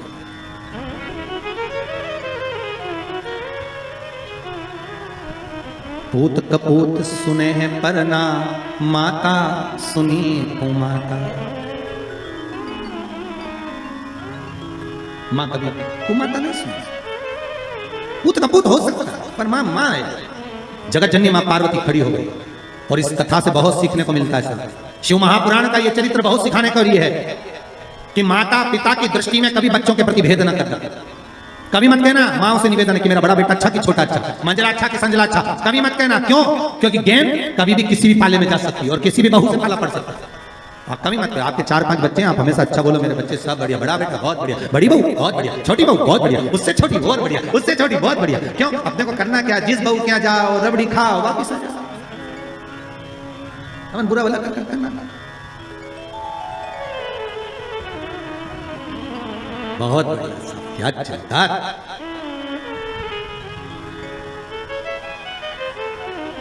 बहुत जोरदार था, बहुत। मेरी बड़ी बहू बहुत बढ़िया, क्या जोरदार कपड़े सिलती है, क्या जोरदार दाल बगाड़ती है। छोटी बहुत बढ़िया बच्चों को पढ़ाती है, इतनी बढ़िया पढ़ाने में, सब बच्चों को लेके बैठ जाती पढ़ा लेती है। उससे छोटी क्या मांडना मांडती, क्या कपड़े सिलती। उससे छोटी वो भी बहुत जोरदार भोजन पकवान बनाती। जब माँ तारीफ करे तो उसके लिए सब बना, सब। जैसे शंकर भगवान कहाँ रहते हैं, जम के बोलिए शमशान। शमशान शिव जी का धाम, जहां पर सबकी शान सम है, उसी का नाम शमशान है। शमशान में जो जाता है वो राख का ढेर बन जाता है, राख का।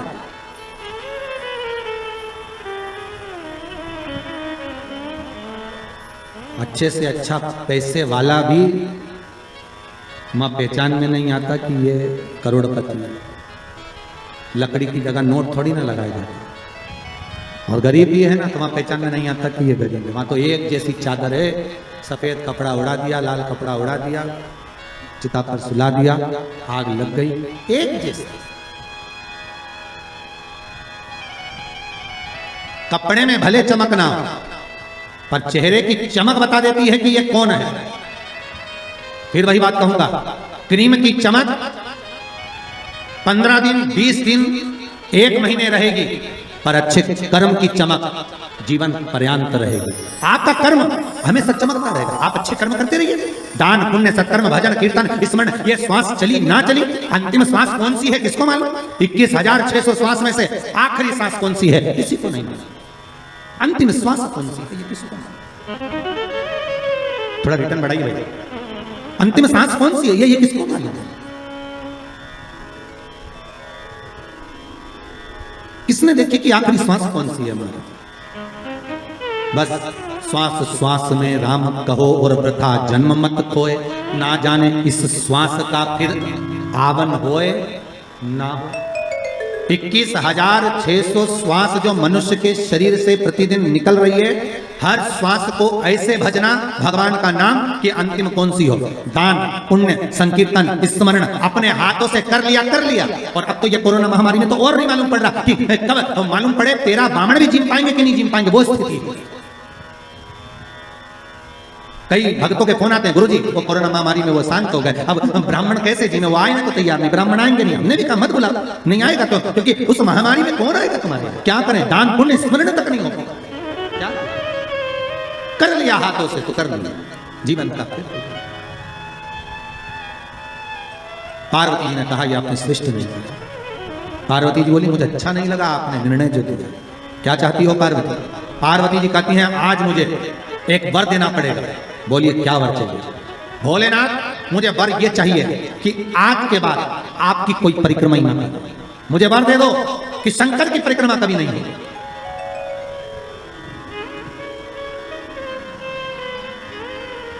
शिव की परिक्रमा का विधान नहीं होगा। शंकर भगवान ने पार्वती को तथास्तु कह दिया। आज के बाद शंकर के मंदिर में शिवलिंग की कोई परिक्रमा नहीं करेगा। कभी आपने करते हुए देखा किसी को? नहीं। शंकर की परिक्रमा होगी तो आधी यहां से चालू होगी, वहां तक जाओगे फिर वापस आ जाओगे। यहां तक शिव महापुराण की कथा कहती है कि शंकर की आरती के बाद जो परिक्रमा भी होती है ना, वो भी पूरी नहीं करना चाहिए, आधी कर वापस हो जाना चाहिए। शिव की आरती के बाद कई लोग शंकर जी की आरती उतारने के बाद जो परिक्रमा करते हैं ना, आरती की थाली लेकर चारों तरफ घूमते हैं, उसको भी आधा घूमो और आधे में वापस आ। शिव परिक्रमा करना वर दीजिए आप। हाँ वर प्रदान करो, हमें वर दे दो। पार्वती मैं तुझे वर देता हूं कि शिव की परिक्रमा आप कोई नहीं करे, और अगर शंकर की परिक्रमा कोई भूल से भी करेगा तो उसको दोष लगेगा, उसका पुण्य छिन्न होगा। इसलिए शंकर की परिक्रमा लोग नहीं करते क्योंकि उनने जो दान करा, पुण्य करा, सत्कर्म करा, भजन करा, कीर्तन करा, उसका पुण्य धीरे धीरे धीरे धीरे समाप्त होते चले जाता है, उस पुण्य की क्षीणता होती है। नहीं, पार्वती जी बोली प्रभु हम एक मेरा निवेदन स्वीकार करेंगे। बोलो क्या बात है। पार्वती जी बोलती हैं आपने गणेश जी को प्रथम पद दिया है तो इस कार्तिकेय को भी प्रथम पद प्रदान करिए। शिव जी बोले ये नहीं हो सकता क्योंकि प्रथम पद एक ही होता है, प्रथम पद केवल एक होगा और वो एक पद मैंने प्रदान कर दिया। अब मैं दूसरा पद कैसे दे सकता, मैं दूसरा पद कैसे प्रदान कर सकता, मैं दूसरा पद कैसे दे सकता। पार्वती एक काम हो सकता है, बोलिए प्रभु मैं कार्तिकेय को कुछ ऐसा बना देता हूं कि जहां पर गणेश प्रथम पद में रहेगा तो यह कार्तिकेय भी प्रथम पद में पूजा जाएगा। बना दीजिए। भगवान शंकर ने कार्तिकेय को श्रीफल का निर्माण कर दिया। स्कंद पुराण का क्या बनाया है? श्रीफल, नारियल। ये नारियल किसका प्रतिबिंब है? तो कहा ये कार्तिकेय जी का प्रतिबिंब है। किसका प्रतिबिंब है? कार्तिकेय जी का। तो गणेश जी की पूजन जो कलश के रूप में होती है तो उसके ऊपर जो श्रीफल रखाता है वो स्कंददेव है, कार्तिकेय है। वो स्कंददेव, वो कार्तिकेय। जो रखाया गया फल है वो कार्तिकेय का प्रतिबिंब है। अगर प्रथम में गणेश पूजाएगा तो ये कार्तिकेय पूजाएगा। इसलिए श्रीफल महाराज, श्रीफल कार्तिकेय का प्रतिबिंब है। सारी 33 कोटि देवताओं की सेना का सेनापति कार्तिकेय सारे ग्रहों को शांत करने के लिए, कार्य को सिद्ध करने के लिए, कार्य की सफलता के लिए, की मनोकामना पूर्ण करने के लिए कलश के ऊपर क्या रखा जाता है? जम के बोलिए, नारियल, श्रीफल रखा जाता है जो कार्य की सफलता प्रदान।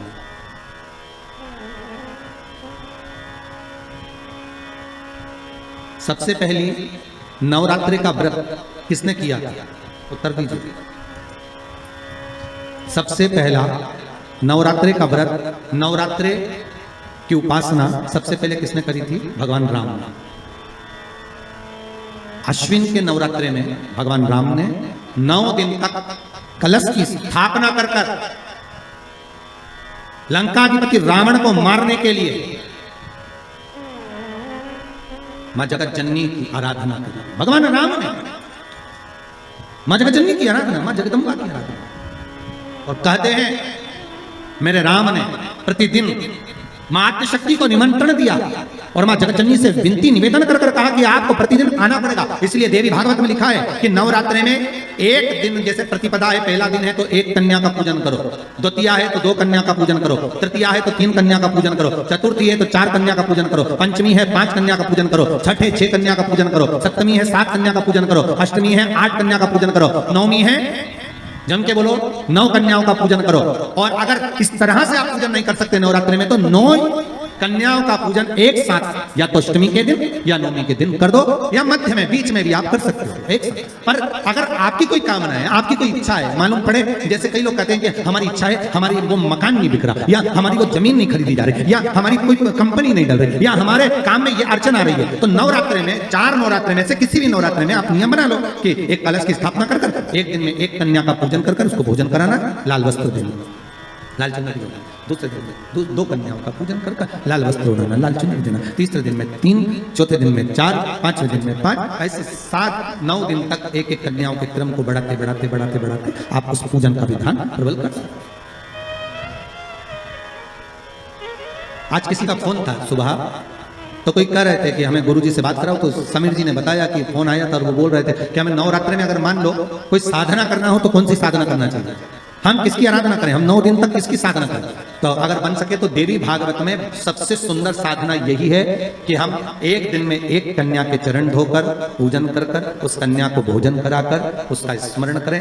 हाँ, ये जरूर है, अभी कोरोना महामारी चल रही है तो इस नवरात्रि में भले ना करें, पर आगे की नवरात्रि में जब नवरात्रि अच्छे रहें, कोरोना से मुक्त रहें, तब आप किसी कन्या को 1 दिन में 1, 2 दिन में 2, 3 दिन में 3, 4 दिन में 4, 5 दिन में 5, ऐसे नवरात्रि 4 बार जो नवरात्रि आती है किसी भी नवरात्रि में आप स्मरण कर, उसका फल मिला,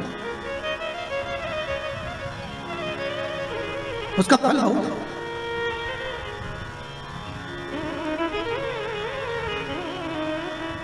जैसे बेलपत्री का किया गया दान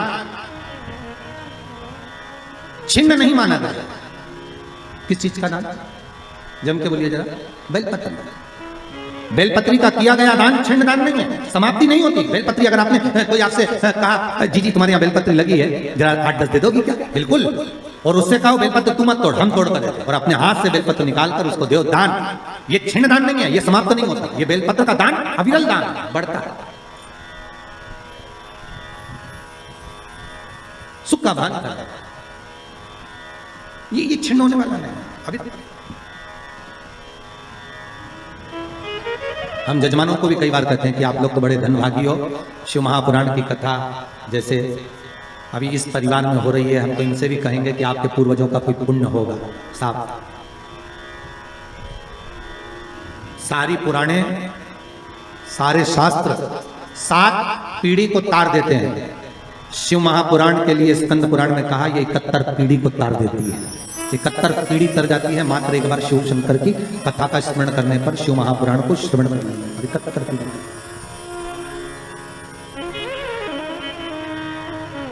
उज्जैनी में कभी आप लोग जाएं उज्जैन तो ऋणमुक्तेश्वर महादेव के मंदिर की दीवार पर लिखा हुआ है कि 71 पीढ़ी को तारने वाली होती है शिव महापुराण की कथा। वो तो बघेल परिवार का ना जाने कौन सा पुण्य प्रबल हुआ होगा साथ। हम तो कहते हैं इनके माता पिता के भी पुण्य और माता पिता के भी माता पिता के पुण्य, दादा परदादा के पुण्य की गुल्लक भराई होगी, तब जाकर इन माता पिता के पुत्र और पुत्र वधू, बहू और बेटे इस शिव महापुराण की कथा को करवा रहे हैं। भगवान की कहीं कृपा हुई तब जाकर ये कथा हो रही है। ये भगवान की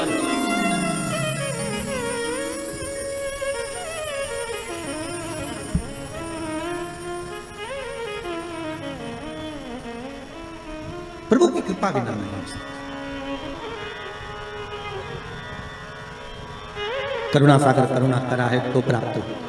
कथा आती है, देवराज नाम का ब्राह्मण था। ब्राह्मण पर कर्म छोड़ दिया था, ब्राह्मण का कर्म से वंचित था।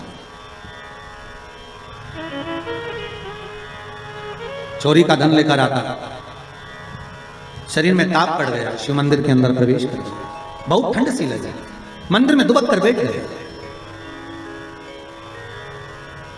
अब मंदिर में जाकर बैठे तो थोड़ी थोड़ी देर में एक शिव महापुराण का वाचन एक पंडित जी कर रहे थे। थोड़ी थोड़ी देर में चिल्लाकर बोलते थे हर हर महादेव। अब जैसे पंडित जी चिल्लाते हर हर महादेव, ये कानों को बंद कर लेता। भगवान कहां फंस गया।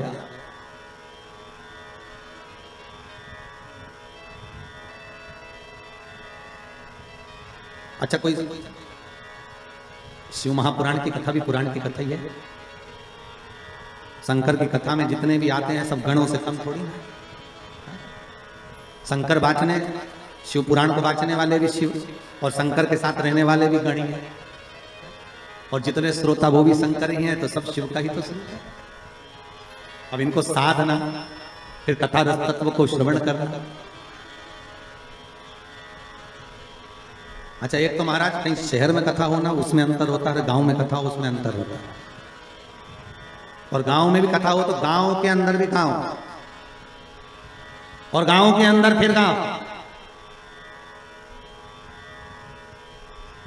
और फिर वो पांडे तारा, और उसके अंदर फिर कथा, वो भी शंकर की। अच्छा, जितने लोग आ रहे होंगे तो लोग बाहर से गाड़ियां ले लेके, तुम सोचते रहे होगे कहां कथा। अच्छा, पहले रानीगंज पहुंचो, रानीगंज से फिर पांडे तारा पहुंचो, फिर पांडे तारा पहुंच के कथा ढूंढो, हो कहां। तुम किसी को मत ढूंढो, तुम तो बघेल को पकड़ इनको कथा हो। शिव की कृपा है, शंकर की। अब देवराज धन लेकर बैठा था पर कथा में मन नहीं लग रहा था उसको। तो महाराज जैसे ही बोले ने हर हर महादेव, तो इसको आए गुस्सा। अच्छा, कोई पुण्य भागी होता है ना, जिसके मन में भगवान की भक्ति का प्रतिबिंब होता है ना, उसको कथा में बड़ी रुचि आती है, उसका मन कथा में लग जाता है। और जिसके भीतर पाप भरा होता है ना, बस उसको तो अगर भजन भी कहा है, कोई कथा भी सुना है तो भी मन नहीं लगे। बताओ, नींद आ रही है तो। अच्छा, तुम भी कम थोड़ी ना कथा में आए होगे, उससे पहले चाय डकार के आए होगे, चाय माय पी के तैयार मैयार होके, सौंफ सुपारी सब खा के फिर अलमस्त होके फिर कथा में बैठे। तुम साधारण हो, तुम भी चतुर। और तो और जेब में लेके भी बैठे, कहीं का महाराज होगा, अगर नींद भी आएगी तो थोड़े एक आध कट वो तुम बहुत चतुर हो। अब देवराज तो कथा सुनने के लिए बैठा, उसकी चित्तवृत्ति में। अब वो तो कथा सुनना नहीं था, केवल चोरी का सामान लेकर जा रहा था, चुप कर बैठा हुआ था। जो महाराज चिल्ला, इसको तो भागा यहाँ से, भागा आगे जाकर शरीर में कांपता, गिर गया, चक्कर खाकर मर गया, प्राण छूट गए। 5 मिनट भी नहीं, केवल 2 मिनट की शिव महापुराण की कथा सुनी थी। शिव महापुराण की कथा कहती है देवराज के प्राण छूटे, शंकर भगवान नंदी लेकर आ गए। यमराज पाड़े पर चढ़कर आया, शंकर नंदी पर चढ़कर आया। तो यमराज ने पूछा, भोलेनाथ आप? शिव जी बोले, हाँ। तू कैसे आया? यमराज बोले, देवराज को लेने के लिए आया। देवराज को लेने? हाँ। क्यों? तो बोले इसने पाप ही पाप करा, इसने पुण्य करा, इसलिए इसको लेकर जाना। यमराज बोले इसको लेकर नहीं जाऊंगा। शंकर भगवान बोले इसने एक पुण्य करा है। क्या? 2 मिनट की शिव महापुराण की कथा सुनी। तो यमराज बोले 2 मिनट में कुछ होता है? तो शंकर भगवान बोले 2 मिनट में मैं तेरे को जहर की पुड़िया देता, देख निपटे कि नहीं निपटे। जब 2 मिनट में जहर खा के व्यक्ति मर सकता है, तो 2 मिनट में शिव महापुराण सुनकर तर नहीं सकता। 2 मिनट में जहर खाया और मर गया, तो 2 मिनट की शिव महापुराण। तो प्रभु 2 मिनट में क्या? शंकर भगवान बोले तो लिखा अभी देखे नहीं मरे तो ठीक। यमराज बोले कि तुम हमें निपटाने में तुले, तुम ये सोच रहे हो कि हम मर जाए। शंकर भगवान बोले या तो जहर खाकर सिद्ध कर दे कि 2 मिनट में मरा, या फिर सिद्ध ये कर दे कि ये 2 मिनट में तरा। तो यमराज बोले रेंदो दादा, हम तो अपने घर चले, तुम इसको ले जाओ। शंकर जी ने देवराज के प्राणों को लिया और नंदी पर बिठाया, और शंकर भगवान नंदी लेके डमरू बजाते बजाते कैलाश पे पहुंच गए। तो पार्वती जी ने पूछा किसको लिया है? शंकर भगवान बोले अपना भगत है।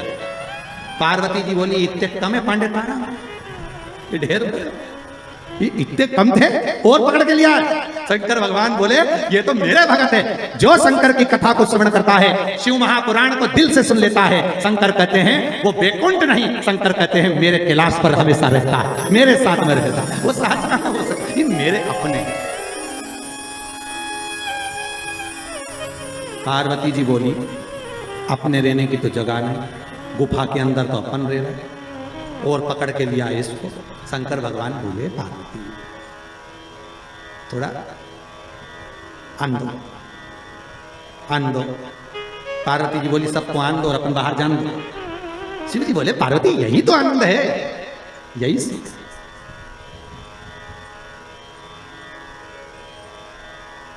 पहले ऐसा होता था, आप लोगों को तो मालूम है कि नहीं मालूम, पर गांव में तो पहले ऐसा था, हमारे शहरों में भी था कि मेहमान आते थे वो अंदर सोते थे और घर के लोग बाहर। पहले से नहीं, चलो बाहर खटिया डालो सो। देवराज समय आया, आगे वर्णन आया। महाराज शिव महापुराण की कथा कहती है एक बिंदुक नाम का ब्राह्मण, वो भी अपने कर्म से वंचित था। महाराज वो भी अपने कर्म से, इसकी पत्नी का नाम था चंचुला देवी। और चंचुला देवी जो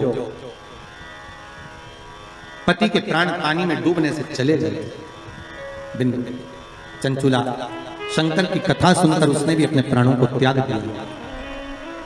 शिव जी के पार्वती की दासी बनकर रह रही थी, मन में शंकर की रुचि भाव।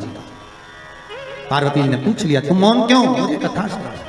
पति का मुक्ति हो जाए, पति का मोक्ष हो जाए, प्रेत योनि से छूट जाए, उसके लिए क्या करा जाए? पार्वती जी ने कहा शिव महापुराण की कथा करवाओ।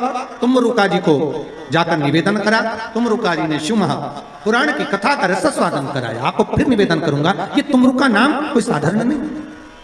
फिर कहूंगा जिस नारी का गर्भ ना ठेरता हो, सफेद आंकड़े की जड़ लाकर शंकर भगवान पर से 21 बार घुमाकर रजस्वला धर्म के 7वें दिन उस जड़ को शिव मंदिर में लाल धागे में बांध लो कमर में। और महाराज बाबा भोलेनाथ जी से विनय करो, बाबा चाहेगा तो 3-4 महीने में गर्भ ठेर ही जाएगा शिव की कृपा से। तुमरुका जी का नाम लेकर सफेद आंकड़े की जड़ को जो बांध लेता है उसका गर्भ ठेर। भगवान तुमरुका नाम तो साधारण नहीं है, कई रोगों को मिटाने वाला नाम है तुमरुका जी का। कल की कथा में सुनेंगे कि नवरात्रि के तृतीय दिन तुमरुका जी के नाम से चावल कहाँ छोड़ना चाहिए और उसका क्या फल होगा। कल कथा में स्मरण करेंगे तुमरुका।